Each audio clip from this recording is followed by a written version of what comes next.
ఓం శ్రీ సాయిరామ్. సాయి బంధువులరా, ఆత్మస్వరూపులరా, ప్రేమస్వరూపులరా, గురువు అంటే మనందరికీ తెలుసు. ఎందుకంటే అందరం కూడా గురు భక్తులం, గురు మార్గంలో ఉన్నాం. ఈ మాటని చాలాసార్లు అనేక మంది చేత విని ఉంటారు. ఏంటి? గురువు అనగా అజ్ఞానాన్ని తొలగించేవాడు, జ్ఞానాన్ని ప్రసాదించేవాడు అని విని ఉంటాం. కానీ అజ్ఞానం అంటే ఏమిటి, జ్ఞానం అంటే ఏమిటి అనేది ఎంతమంది తెలుసుకోగలుగుతున్నాం? ఒక్కసారి తెలుసుకుంటే అది అర్థమవుతుందా? అలా అర్థమయ్యేది కాదు. జన్మ జన్మల సంస్కారాలు మనల్ని వెంటాడుతూ ఉన్నాయి.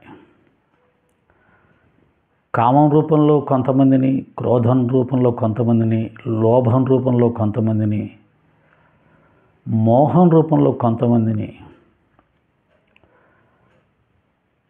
అహంకారం రూపంలో అంటే మదం రూపంలో కొంతమందిని, ఈర్ష్య రూపంలో కొంతమందిని. అంటే ఒక్కొక్కరిలో ఒక్కో గుణం తీవ్రత ఎక్కువగా ఉండే అవకాశం ఉంటుంది. కొంతమందిలో అన్ని గుణాలు ఉండే అవకాశం ఉంటుంది. దాదాపుగా అందరిలో అన్ని గుణాలు అంతో ఎంతో కొంతో ఉంటాయి. కానీ ఏదో ఒక గుణం ఎక్కువగా ఉండే అవకాశం ఉంటుంది. ఈ 6 గుణాలు కూడా లేకుండా ఉన్నవాళ్ళు మహాత్ములు అంటారు వాటిని. ఈ 6 గుణాలు బాగా తక్కువగా ఉండాలి అంటే సత్వగుణం ఉండాలి. ఈ 6 గుణాలు తక్కువగా ఎవరిలో ఉంటాయంటే ఎవరికైతే శాంతం ఉందో వారిలో ఈ 6 గుణాలు చాలా తక్కువ ఉండే అవకాశం ఉంటుంది. శాంతం అనేది ఎక్కడి నుంచి వస్తుంది? సహనంలోంచి వస్తుంది. అందుకనే సాయినాథుల వారు సహనం, శ్రద్ధ, సహనం అనే 2 గొప్ప మహామంత్రాల్ని మనకిచ్చారు. వాటిలో ఒకటి సహనం. ఆయన అంటాడు, ఈ 2 గుణాలు అక్క చెల్లెలు లాంటివి. ఈ 2 గుణాలు ఉంటే చాలు, వాళ్ళు ఇహపరాలను పొందగలుగుతారు. అంత శక్తివంతమైనవి. అందుకనే చెప్తున్నాను, ఒక్క శాంతం ఉంటే సమస్త గుణాలు మనకు చేరుకునే అవకాశం ఉంటుంది. ఒక్క క్రోధం ఉంటే అన్ని అవగుణాలు అతనిలో చేరే అవకాశం ఉంటుంది. లేదా ఒక్క క్రోధం ఉంటే అతనిలో ఉన్న మంచి లక్షణాలన్నీ కూడా ఏదో ఒక్కసారి అతనికి వచ్చిన కోపంతో మొత్తం కొట్టుకుపోతాయి. అతను అప్పటి వరకు సంపాదించుకున్న మంచి పేరు, పుణ్యం అంతా కొట్టుకుపోతుంది. క్రోధం అనేది అటువంటిది. కాబట్టి శాంతం అనేది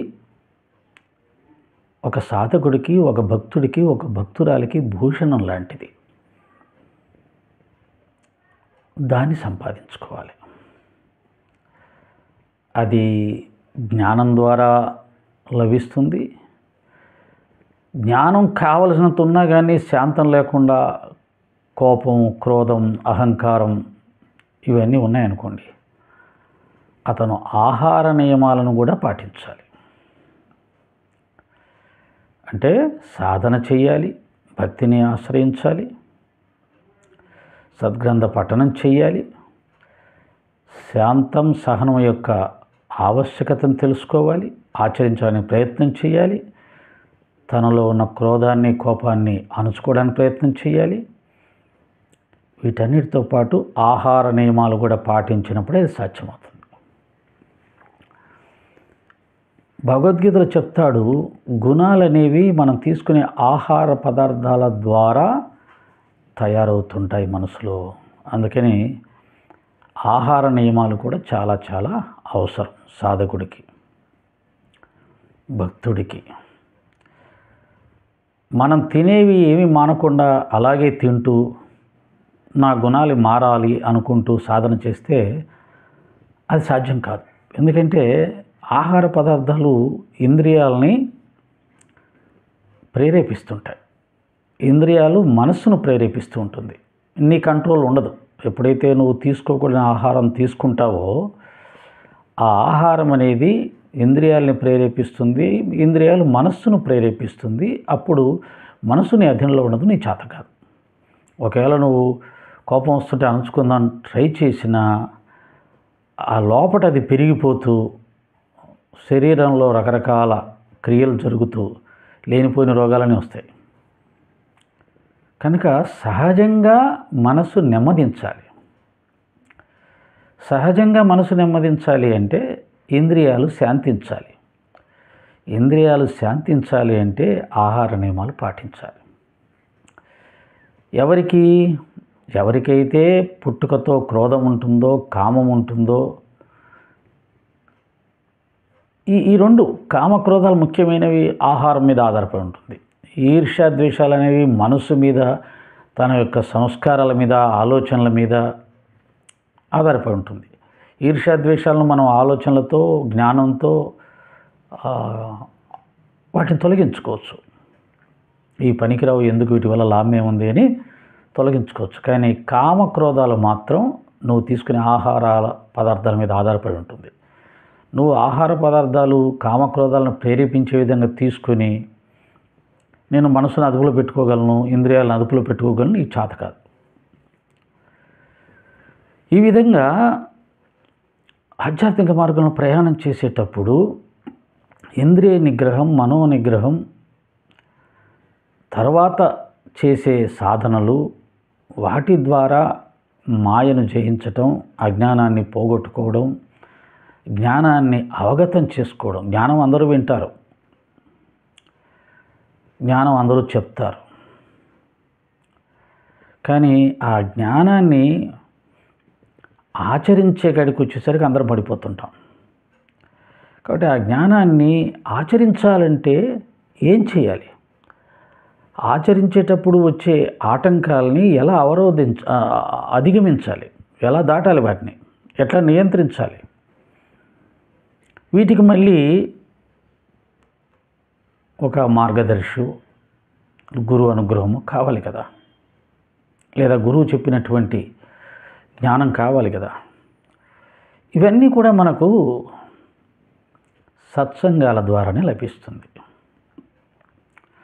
తరించినటువంటి సిద్ధపురుషులైనటువంటి మహాత్ములైనటువంటి వారి జీవిత చరిత్రను చదువుతూ వారు ఎలా వీటన్నిటిని అధిగమించారు,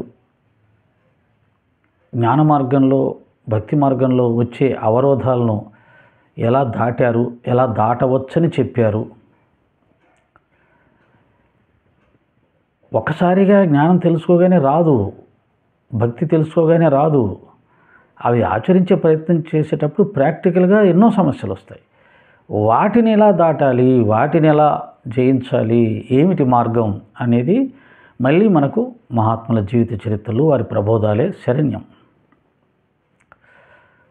శరీరంతో ఉన్న గురువు ఉంటే అంటే గురు భావన, బాబాగారి మార్గంలో అయితే మాత్రం గురు భావన అన్నీ ఆయనే చూసుకుంటాడు. శ్రద్ధాభక్తులతో ఆయన ఆశ్రయిస్తే ఆయనే ఎవరినోరు పంపుతారు, చెప్తారు. ఎవరిని ఆశ్రయించాలి? నేను గురువును అని అనుకోకుండా ఎవరైతే ఫలాపేక్షరహితంగా మనం కోరిన దానికి సమాధానం ఇస్తాడో అతన్ని మనం ఆశ్రయించాలి. నేను గురువుని, నువ్వు శిష్యుడివి, నువ్వు నాకు శరణాగతి చేస్తేనే నీకు చెప్తాను అనే వారిని ఆశ్రయించాల్సిన అవసరం లేదు. అతను అహంకారి. బాబాగారి దగ్గరికి వచ్చి వచ్చిన భక్తులకు బాబా ఇప్పుడు చెప్పాలా, నువ్వు నన్ను గురువుగా స్వీకరించాలి, నువ్వు నాకు శిష్యుడిగా నేను నిన్ను అంగీకరించాలి, మన ఇద్దరి మధ్యలో ఒక బంధం ఏర్పడాలి, ఆ తర్వాతే నీ జ్ఞానం చెప్తానులా. మహాత్ములు ఎప్పుడు కూడా, సిద్ధపురుషులు ఎప్పుడు కూడా, బాబా లాంటి గురువులు ఎప్పుడు కూడా మేఘజలంలాగా, మేఘంలాగా అన్ని చోట్ల వర్షిస్తారు. తమ బోధలను అందరికీ పంచుతారు. దాంట్లో అర్హుడు, అనర్హుడు అందరూ వాటిని స్వీకరించవచ్చు. అర్హుడు దాన్ని స్వీకరిస్తాడు, ఆచరిస్తాడు, ఉద్ధరించబడతాడు. అనర్హుడు దాని విలువ తెలుసుకోలేక వదిలేస్తాడు. కానీ చెప్పడం మాత్రం అందరికీ చెప్తారు. కాబట్టి నేను గురువుని, నువ్వు శిష్యుడివి, నువ్వు నన్ను గురువుగా అంగీకరిస్తేనే నేను చెప్తాను అనే వాళ్ళ దగ్గరికి వెళ్ళాల్సిన అవసరం లేదు. వాళ్ళ ద్వారా మీకు ఏం రాదు, వచ్చినా అది కొంతకాలం నిలబడుతుంది, ఆ తర్వాత తెగిపోతుంది. కాబట్టి నీ సంశయాలకు ఏ విధమైన కండిషన్స్ లేకుండా సాయిబాబా వారిలాగా తనకు తెలిసింది ప్రతిఫలాపేక్ష లేకుండా ఎవరైతే చెప్తారో వారిని ఆశ్రయించాలి. ఇది గుర్తుపెట్టుకోవాలి. ఎవరినైనా అడిగేటప్పుడు, ఎవరి దగ్గరికి వెళ్ళేటప్పుడు ఆ వ్యక్తి ఎటువంటి వాడు, మనకు పనికొస్తాడా, లేదా మనం మన స్వేచ్ఛను కోల్పోయి అతనికి సరెండర్ అయిపోయి ఆ తర్వాత మళ్ళీ బయటికి రాలేక నిన్న చెప్పినట్టుగా గీతలు గీసేసి ఎక్కడికి వెళ్లకుండా చేసే వ్యక్తి, ఇది కూడా మనం ఆలోచించుకోవాలి. అందుకని ఆధ్యాత్మిక మార్గంలో ప్రయాణం చేసే వాళ్ళకి కాస్త వివేకం కూడా ఉండాలి. మంచి ఏంటి, చెడు ఏంటి, ఒక వ్యక్తి మాట్లాడేదాన్ని బట్టి అతని స్థాయి ఏంటి, అసలు గురువు లక్షణాలు ఏంటి తెలుసుకోవాలి. నువ్వు ఒక గురువుని ఎంచుకోవాలనుకున్నప్పుడు అసలు గురువు లక్షణాలు ఏంటో తెలుసుకోవాలి. చాలా కాలం ఆ సాధన చేయాలి. అంటే గురువు లక్షణాలు అంటే తెలుసుకోవడానికి నువ్వు చాలా కాలం సాధన చేయాలి, విచారించాలి, అనేక గ్రంథాలు చదవాలి. ఆ తర్వాత చెప్పబడిన ఆ గురు లక్షణాలు నువ్వు గురువుగా స్వీకరించాలనుకున్న వ్యక్తిలో ఉన్నాయా లేవా జాగ్రత్తగా పరీక్షించాలి. కొంతకాలం పరీక్షించాలి, పరిశీలించాలి. అనేక సందర్భాల్లో ఆ వ్యక్తి ఎలా ప్రవర్తిస్తున్నాడో చూడాలి. అన్ని విధాలుగా మహాత్ములు చెప్పిన గురు లక్షణాలకు సరిపోయే విధంగా ఉంటే అప్పుడు నీ ఇష్టం.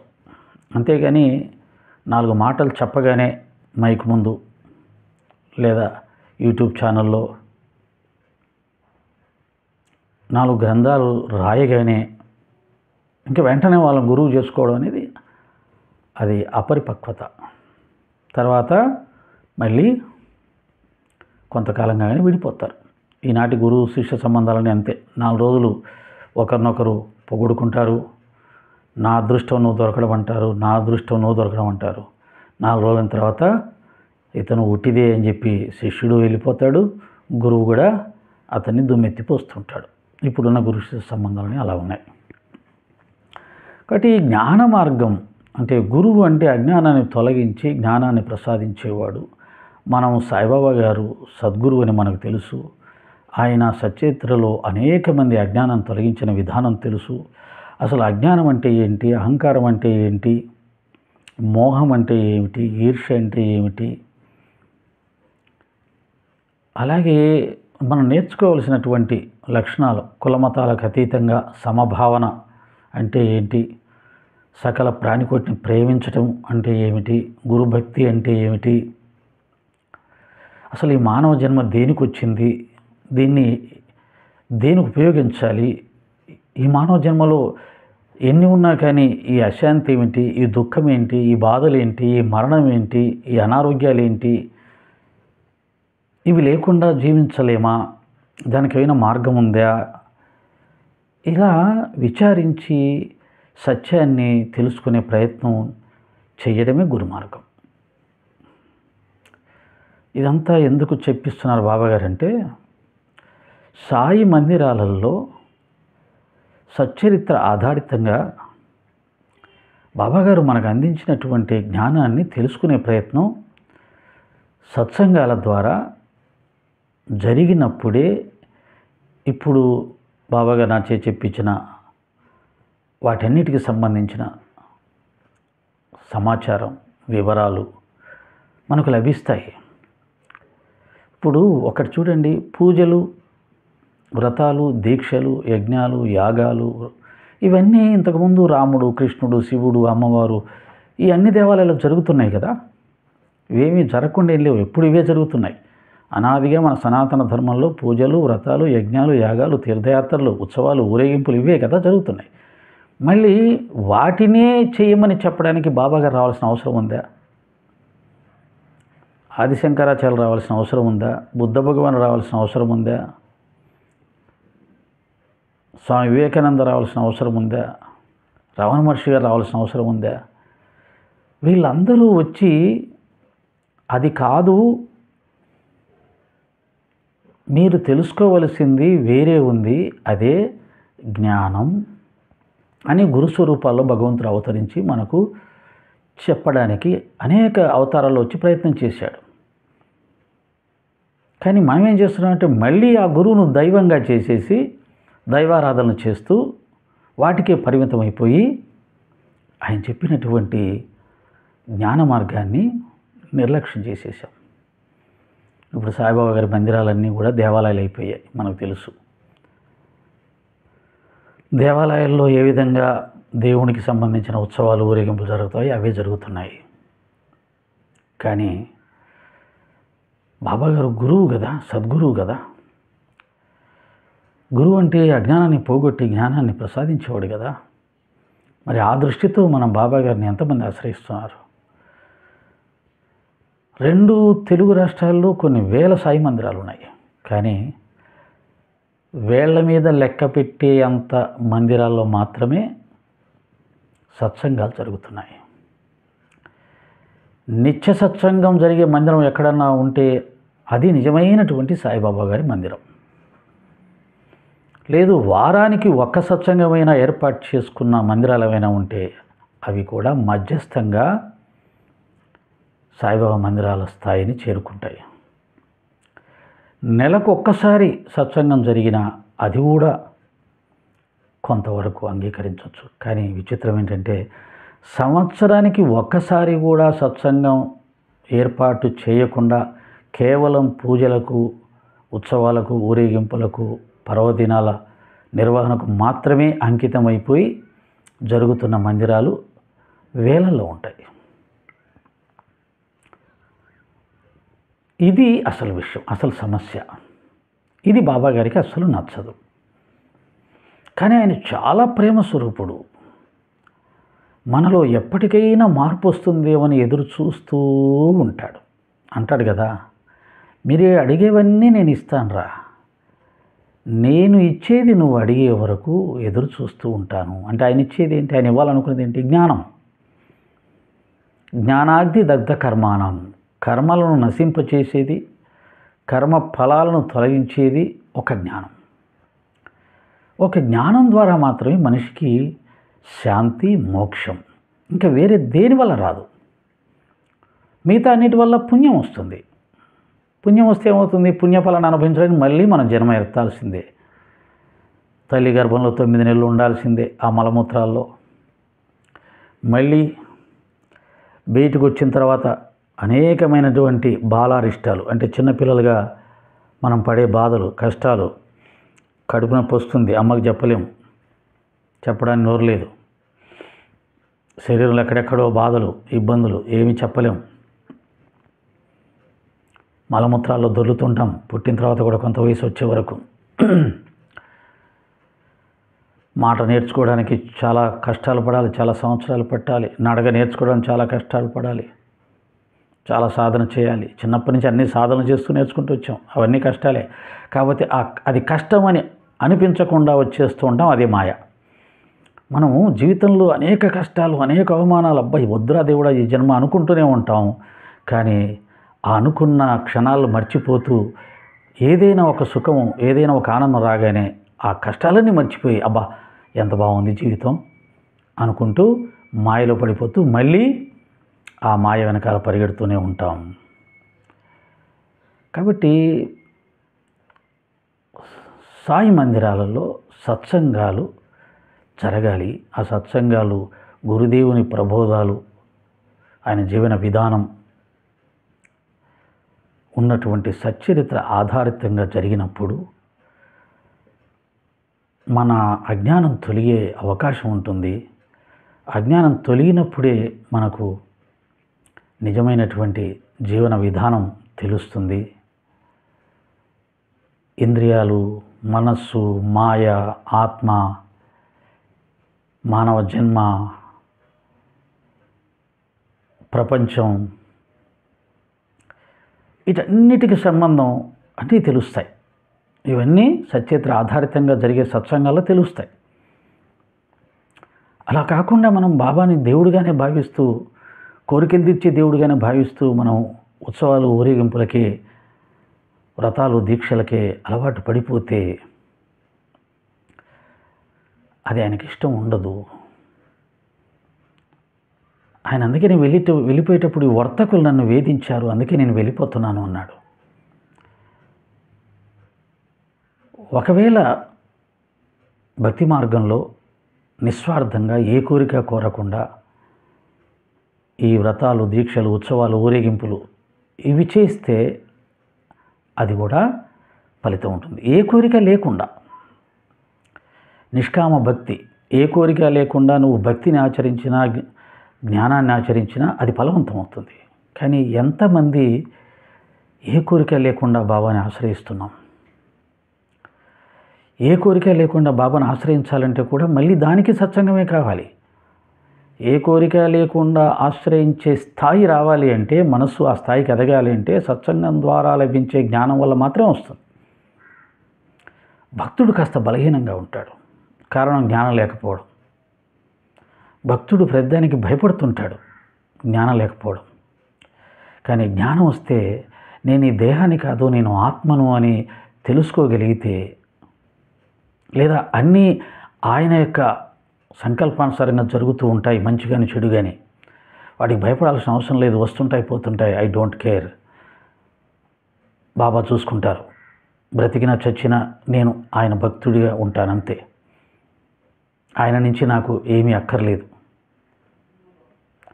అనే జ్ఞానం కావాలన్నా కానీ సత్సంగాలే కావాలి.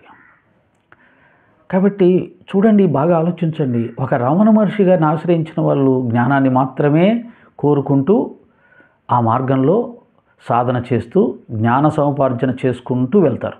దానివల్ల వాళ్ళకు నెమ్మదిగా ఉన్న అజ్ఞానం తొలగిపోయి వాళ్ళు మంచి జ్ఞానులు అయిపోతారు.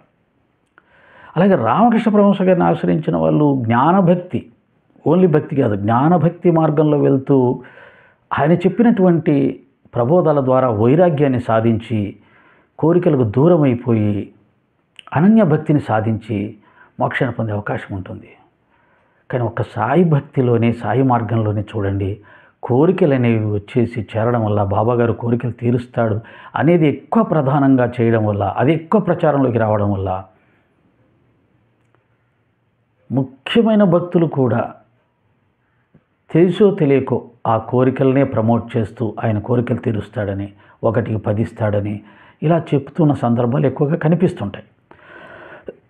అవి నిజమే, కానీ ఇక జీవితాంతం వాటినే పట్టుకొని వేలాడుతూ ఉంటే ఎలాగా?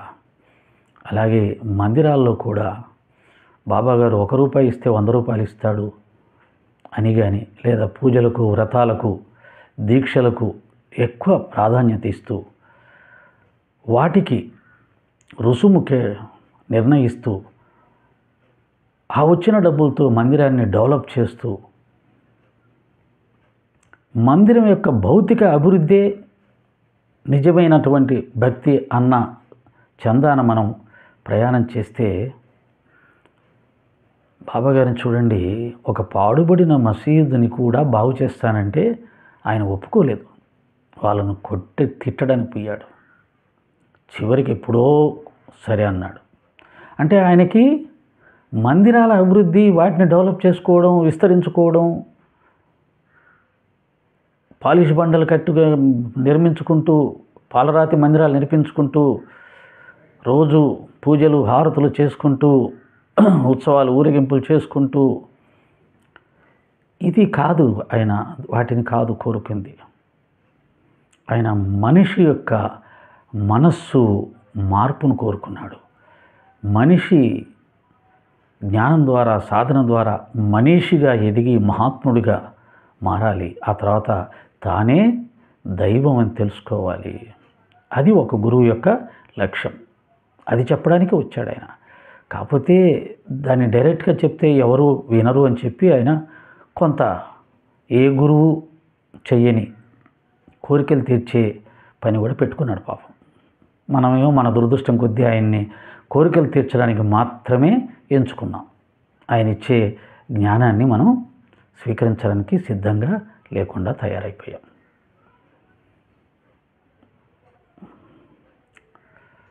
ముప్పై 32వ అధ్యాయంలో అనుకుంటాను నేనేం చెప్తున్నానో మీకెవరికీ అర్థం కావట్లేదు, నా మాటలు ఎవరు వినిపించుకోవట్లేదు, ఈ శరీరం మట్టిలో కలిసిపోతుంది, ఊపిరి గాలిలో కలిసిపోతుంది, నేను ఎక్కడో కూర్చుంటాను అని చాలా బాధపడ్డాడు.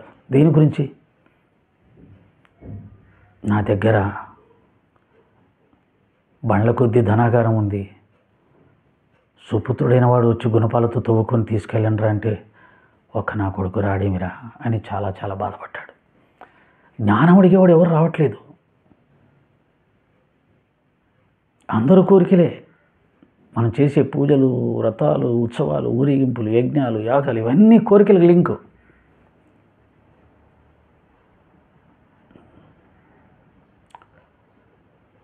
కాబట్టి మనం ఎంతో గొప్ప గురువు పాదాలు పట్టుకున్నాం, ఎంతో గొప్ప గురువు మార్గంలో ఉన్నాం. ఆయన ఎంత గొప్పవాడు అనేది ఎట్లా? ఆయన దగ్గర ఉన్న జ్ఞానం, ఆయన చెప్పినటువంటి బోధనలు, ఆయన ఆచరించిన జీవన విధానం, మనల్ని ఆచరించమని చెప్పిన జీవన విధానం, అవి గొప్పవి. అన్ని మార్గాల కంటే అవి చాలా గొప్పవి. కానీ వాటిని తీసుకోకుండా మనం, వాటిని అడగకుండా మనం, ఆయన ఏదైతే మాయని చెప్పాడో, ఈ ప్రపంచమంతా మాయ చేత కప్పబడిందంటే ఆ ప్రపంచానికి సంబంధించినవి అడుగుతూ, ఆ ప్రపంచ వ్యవహారాల్లోనే అందరూ జీవించినట్టే జీవిస్తూ, అబ్బా బాబాగారిని పట్టుకుంటే ఒకటికి 100 రూపాయలు ఇస్తాడు, ఏ కష్టం రానేయడు, ఏ రోగం రానేయడు, ఏ కష్టం రాకూడదు, ఏ రోగం రాకూడదు, ఒకటికి 100 రూపాయలు రావాలి, మనం ఏమనుకుంటే జరగాలి, వ్యాపారంలో లాభం జరగాలి, ఉద్యోగంలో ప్రమోషన్ రావాలి. వీటి కోసమే మనం బాబాని పట్టుకుంటే, కోహినీరు వజ్రం మన ఇంట్లో ఉంటే దాన్ని తీసుకెళ్ళి ఒక గూట్లో ఒక మామూలు రాయిని పెట్టినట్టుగా పెట్టేసి పట్టించుకోకుండా నిర్లక్ష్యం చేసినట్టుగా అవుతుంది కదా.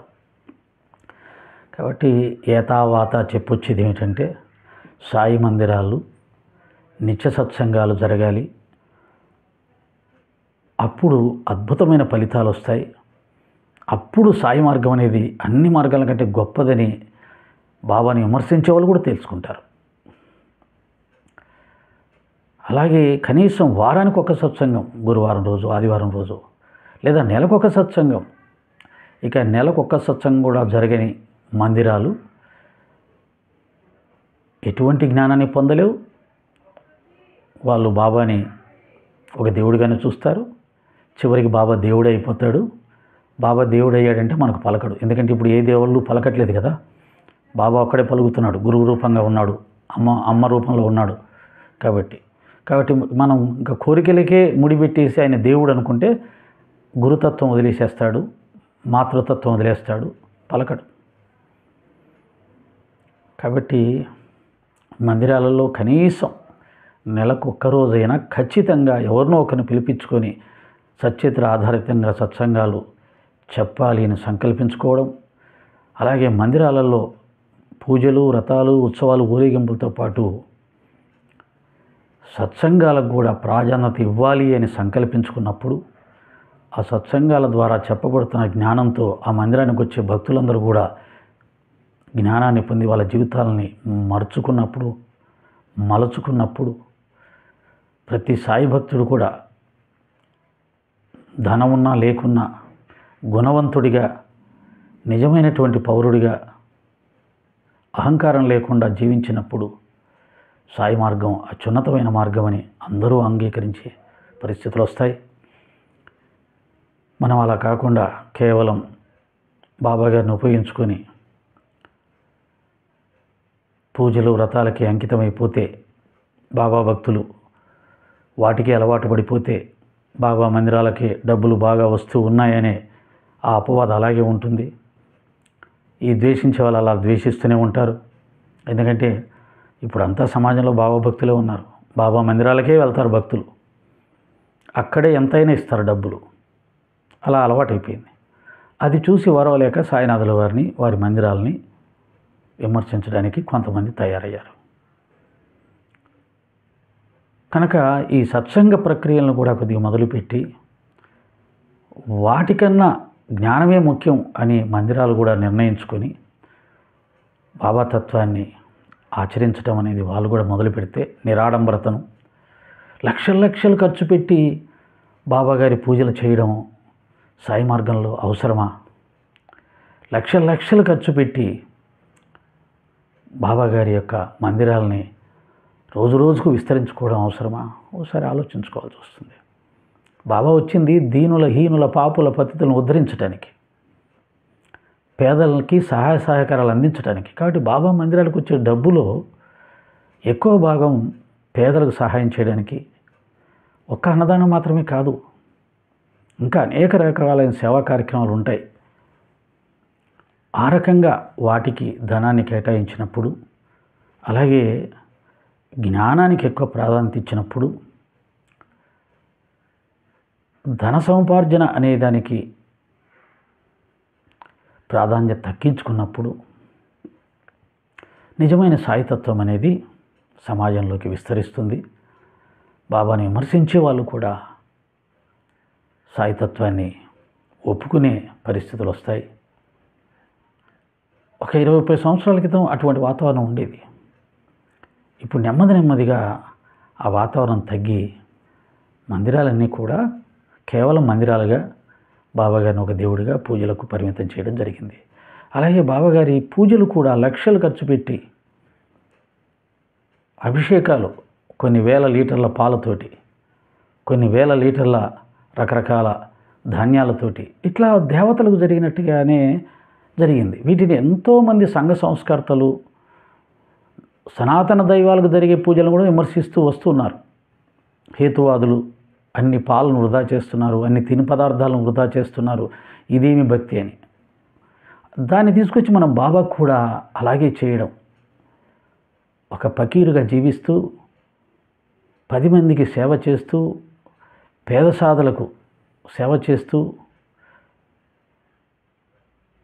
ఒక పాడుపడిన మసీదులో జీవిస్తూ, హృదయ పరివర్తనే నిజమైనటువంటి భక్తి, సర్వ ప్రాణికోటి సేవయే నిజమైన భక్తి అని బోధించినటువంటి బాబా గారిని మనం ఒక దేవుడికి జరిగినట్టుగా కేవలం పూజలకే, ఆడంబరమైన పూజలకే ముఖ్యంగా పరిమితం చేసి నలుగురిలో సాయిబాబా గారి తత్వానికి మనం అపవాదు తెస్తున్నామో ఆలోచించుకోవాలి. కాబట్టి సాయి మందిరాలు సత్సంగ మందిరాలుగా మారితే ఈ విధమైన పరివర్తన వస్తుంది. మందిర నిర్వాహకులకు వస్తుంది, భక్తులకు వస్తుంది. సత్యత్ర ద్వారా అది వస్తుంది. అది రానంత వరకు భవిష్యత్తులో కూడా సాయి తత్వానికి, సాయి మందిర నిర్వాహకులకు, మందిరాలకు, సాయి భక్తికి కూడా ఒక విమర్శలు ఎదుర్కొంటూనే ఉంటుంది. సరే, ఇందులో నా బుద్ధికి తోచింది, నాకు అనిపించింది చెప్పాను. బహుశా మిగతా వారికి వేరే రకంగా ఆలోచించవచ్చు. వారికి నేను చెప్పింది నచ్చకపోవచ్చు. నేను చెప్పిన దాంట్లో కూడా కొన్ని దోషాలు ఉండొచ్చు, అనిపించవచ్చు వారికి. దాన్ని నేను కాదను, దాన్ని అంగీకరిస్తాను. నాకు అనిపించింది సాయి తత్వం, సాయి భక్తి మందిరాలలో ఇంకా కొద్దిగా శ్రద్ధాభక్తులతో మరొక కోణంలో కూడా ఆలోచించి నిరాడంబరత, సామాజిక సేవ, జ్ఞానం వీటికి ప్రాధాన్యత ఇస్తూ ముందుకు వెళ్ళే రోజుల కోసం నా తాపత్రయం. నిత్య సత్సంగాలు జరిగే మందిరాలలో నెల్లూరులో కొన్ని ఉన్నాయి. వాటిల్లో అద్దాల మందిరం, సాయి దర్బార్, మా మధు సాయి దాదాపుగా నిత్య సత్సంగం సాయంత్రం పూట. అలాగే సాయి ధర్మక్షేత్రం సంవత్సరానికి 1-2 పెద్ద సత్సంగాలు, అలాగే కొన్ని రోజులు నిత్య సత్సంగాలు జరిపినట్టుగా నాకు తెలుసు. అలాగే నాకు తెలియకుండానే చాలా మందిరాల్లో, కొన్ని మందిరాలలో ఈ విధంగా అప్పుడప్పుడు సత్సంగాలు ఏర్పాటు చేస్తూ మా వేమగిరి మాస్టర్ గారు, వీరభద్ర మాస్టర్ గారు సంవత్సరానికి ఖచ్చితంగా 1 రోజు 2 రోజులు సత్సంగాలు ఏర్పాటు చేసేవాళ్ళు. అలాగే సంవత్సరానికి ఒకసారైనా సత్సంగాలు ఏర్పాటు చేసేవాళ్ళు కొన్ని మందిరాల వాళ్ళు ఉన్నారు. వారికి ధన్యవాదాలు. వారు నెలకు సత్సంగం ఒకటి. ఎవరు దూరం నుంచి రావాల్సిన అవసరం లేదండి. ఎవరినో పిలిపించి వాళ్ళకు అకామిడేషను, ఛార్జీలు, దాదాపుగా డబ్బులు తీసుకొని సత్సంగాలు చెప్పేవాళ్ళు ఎవరు నాకు తెలిసి ఎవరు లేరు సాయిబాబా మార్గంలో. ఇంకా వారి ఛార్జీలు వాళ్ళే పెట్టుకొని వచ్చి సత్సంగాలు చెప్పేవాళ్ళు ఉన్నారు. ఛార్జీలు మాత్రం పెడితే చాలు, ఇంకేమి ఇవ్వక్కర్లేదు అని వచ్చి సత్సంగాలు చెప్పేవాళ్ళు ఉన్నారు. కానీ డబ్బులు ఇస్తేనే వచ్చి సత్సంగం చెప్తామనే వాళ్ళు ఎవరు లేరు సాయి భక్తుల్లో. అదొక గొప్ప ఆనందకరమైన విషయం. కాబట్టి సంవత్సరానికి 1 రోజు 2 రోజులు సత్సంగాలు చెప్పే మందిరాలు కొన్ని ఉన్నాయి. అలాగే రోజు సత్సంగాలు చెప్పే సాయి దర్బార్ అద్దాల మందిరం లాంటి మందిరాలు కొన్ని ఉన్నాయి. అప్పుడప్పుడు సత్సంగాలు నిర్వహిస్తున్న సాయి మందిరాలు ఉన్నాయి. నాకు తెలియకుండా ఇంకా ఎక్కడైనా నిత్య సత్సంగాలు జరిగే మందిరాలు ఉంటాయి. సత్సంగం అండి, నేను పారాయణం అనట్లేదు. పారాయణం జరిగే మందిరాలు చాలా ఉంటాయి, పారాయణాలు జరిగేవి. కానీ కేవలం పారాయణం వల్ల రావలసిన జ్ఞానం రాదు. ఖచ్చితంగా పారాయణం చేసిన దాంట్లో ఉన్న ముఖ్యమైన విషయాల్ని విశ్లేషణ చేసుకోవాలి. ఆ పారాయణం చేసేవాళ్ళే బాబాకు ప్రార్థన చేస్తే ఆయనే చెప్పిస్తాడు. మేము ఎవరి దగ్గరికి వెళ్ళి నేర్చుకోలేదు, ఆయన ఇచ్చిన జ్ఞానంతో చెప్తున్నాం అంతే. కాబట్టి సత్సంగం చెప్పాలని సంకల్పం నీకుంటే బాబాగారే ఇస్తాడు, మీతో చెప్పిస్తాడు. కాబట్టి ముందు ప్రతి మందిరంలో సాయంత్రం హారతి అయిపోగానే ఒక అధ్యాయాన్ని పారాయణ చేయడం అనేది మొదలు పెడితే ఆ తర్వాత ఆ చదువుతున్న దాంట్లో నుంచే బాబాగారు పలికించినంత మేరకు పలుకుతూ పోతే అదే నెమ్మదిగా సత్సంగం మారిపోతుంది. కాబట్టి ముందు సాయంత్రం హారతి కాగానే ప్రతిరోజు ఒక అధ్యాయం పారాయణ చెయ్యాలి అని ఒక నియమం కనుక మందిరం వాళ్ళు పెట్టుకుంటే, కమిటీ వాళ్ళు చేస్తారా, ఊర్లో ఎవరన్నా ఉన్న భక్తుల్లో బాగా చెప్పేవాళ్ళు చదివేవాళ్ళు ఉంటారా, అలా. కనుక పారాయణ సత్సంగం అనేది ప్రతిరోజు హారతి అయిపోయిన వెంటనే 1 గంట సేపు పెట్టుకుంటే మందిరాలన్నీ కూడా చాలా గొప్ప జ్ఞానాన్ని పంచినవి అవుతాయి. బాబా నిజతత్వం అర్థమవుతుంది. అప్పుడు ఆడంబరమైన పూజా విధానాలకు మనం తిలోదకాలు ఇస్తాం, నిరాడంబరతకు మనం పెద్దపీట వేస్తాం.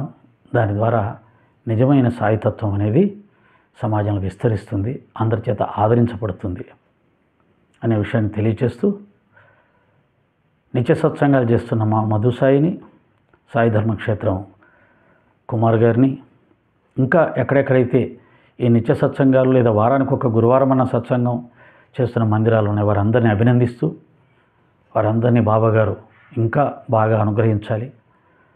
అసలు సత్సంగ ప్రక్రియ అలవాటు లేని మందిరాలలో సత్సంగాలు ఏర్పాటు చేసేలా సాయినాథుల వారిని నడిపించాలని కోరుకుంటూ, సాయితత్వం విస్తృతంగా పెరడమిల్లాలి. సాయిని విమర్శించే వాళ్ళు కూడా సాయితత్వాన్ని పొగిడేలా మనందరం బాబాగారి చేత నడపబడాలని కోరుకుంటూ సెలవు. ఓం శ్రీ సాయిరాం.